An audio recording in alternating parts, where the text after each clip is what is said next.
السلام علیکم ناظرین، آج کی تازہ ترین خبروں پر ہم نظر ڈالتے ہیں NNI نیوز پر۔ السلام علیکم۔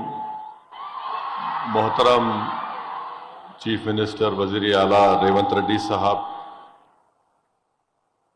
جناب پونم پربھاکر صاحب منسٹر وزیر و انچارج Hyderabad district, mayor Hyderabad, deputy mayor محترمہ صاحبہ، چیف سیکرٹری میڈم صاحبہ، وائس چانسلر و پرنسپل وومنس کالج، طلباء اور طالبات، میں سب سے پہلے آپ تمام لوگوں کو یوم خواتین وومنس ڈے کی مبارکباد دیتا ہوں۔ اور آج کے اس یوم خواتین کے دن وزیر اعلیٰ ریونت ریڈی صاحب نے وومنس کالج میں ایک نئی عمارت کے لیے سنگ بنیاد ڈالا ہے 535 کروڑ کا۔ میں مبارکباد دیتا ہوں تلنگانہ کی عوام کو، اور خاص طور سے جو آج یہاں پر ایک عظیم الشان بلڈنگ کا سنگ بنیاد ڈالا گیا، اور مجھے یقین ہے کہ جلد سے جلد یہ بلڈنگ مکمل ہو جائے گی۔ اور خواتین کو طاقتور بنانے کے لیے یہ بہت ضروری ہے کہ ہم خاص طور سے مرد حضرات کی سوچ میں تبدیلی لے کر آئیں، جو پیٹریاکل سوچ ہے اس کو ختم کریں، اور ہم میں ایک برداشت کا مادہ پیدا ہو۔ ہم عزت کے ساتھ خواتین کی بات کو سنیں، ان کی رائے کو عزت سے سنیں، اور اس میں سچائی ہے تو اس پر عمل کریں۔ مگر مجھے افسوس کے ساتھ کہنا پڑے گا کہ ایک ہمارے چیف منسٹر تھے ہمارے ملک کے، جنہوں نے کہا تھا کہ اگر آپ کو بیٹی پیدا ہوئی تو آپ ایک جھاڑ کو لگائیے، اور جب اس کی شادی ہوگی تو آپ اس کی لکڑی کو بیچ کر شادی کرا دیجئے۔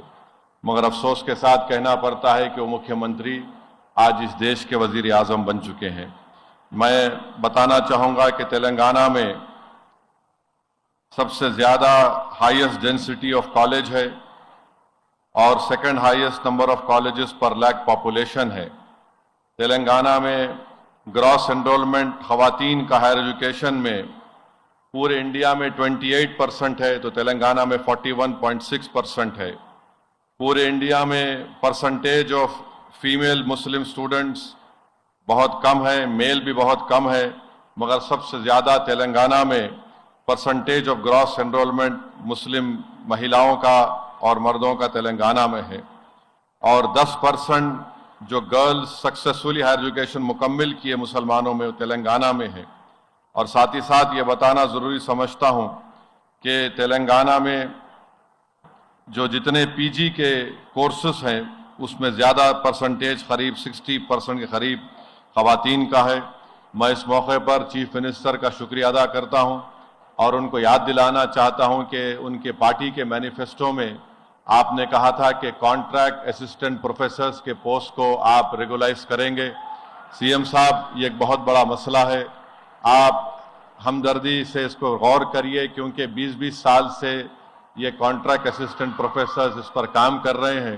اگر آپ ریگولائز کریں گے تو ہماچل کی سرکار نے کیا، پنجاب کی سرکار نے کیا، اور سپریم کورٹ نے اما دیوی کے ججمنٹ کے بعد گورنمنٹ آف انڈیا نے بھی اپنا ایک آفس میمورنڈم جاری کیا۔ تو میں CM صاحب سے ریکویسٹ کرتا ہوں کہ آپ اس پر ہمدردانہ غور کریے۔ اور آخر میں بتانا چاہوں گا کہ یہ وومنس کالج حیدرآباد کی تاریخ کا ایک بہت بڑا حصہ ہے۔ پہلی ہماری جنگ آزادی جو سن 57 میں ہوئی تھی، یہاں پر مولوی علاؤالدین مکہ مسجد کے امام تھے، آ کر انگریزوں سے یہاں پر احتجاج کیا، 30 سے زائد لوگ یہاں پر شہید ہوئے، اور حیدرآباد سے سب سے پہلا شخص انڈمان نکوبار کی جیل میں جانے والے کا نام حیدرآبادی مولانا علاؤالدین تھا۔ تو میں آپ ان تمام ینگ سٹوڈنٹ سے اپیل کروں گا کہ آپ ڈیوائسونیس کو دور رکھیں، ہیٹریٹ کو دور رکھیں، کیونکہ آپ اس ملک کا مستقبل ہیں، آپ فیوچر ہیں۔ ڈیوائسونیس اور ہیٹریٹ کو دور رکھیں، اور ساتھ ہی ساتھ اس بات کو حیدرآباد کی عوام بھی جانتی ہے کہ جب سے ریونت ریڈی چیف منسٹر بنے، حیدرآباد پارلیمنٹ کانسٹیٹوئنسی میں قریب 2000 کی لاگت سے جبلی بس سٹینڈ سے فلک نما تک ایک میٹرو کی لائن کا افتتاح CM نے کیا۔ ناگول سے ایئرپورٹ تک جو میٹرو لائن ڈالی جائے گی، اس کا ایک مین سٹیشن اویسی ہاسپٹل اور چندرائن گٹے پر ہوگا۔ عثمانیہ ہاسپٹل قریب 1700 کروڑ کی لاگت سے نیا بن رہا ہے۔ میں شکر گزار ہوں چیف منسٹر صاحب کا کہ آپ کے زیر قیادت حیدرآباد اور حیدرآباد پارلیمنٹ کانسٹیٹنسی میں اتنے بڑے پیمانے پر انفراسٹرکچر ڈیولپمنٹ کا کام ہو رہا ہے۔ بہت بہت شکریہ ریونت ریڈی صاحب، ہم آپ کا ویلکم بھی کرتے ہیں اور امید کرتے ہیں کہ آپ کی ڈائنامک لیڈرشپ میں تلنگانہ، حیدرآباد اور ترقی کرتا رہے۔ ہماری نیک تمنائیں آپ کے ساتھ ہیں۔ ہم اللہ سے دعا بھی کرتے ہیں کہ اللہ آپ کے نیک مقاصد میں آپ کو کامیاب کرے۔ بہت بہت شکریہ، تھینک یو۔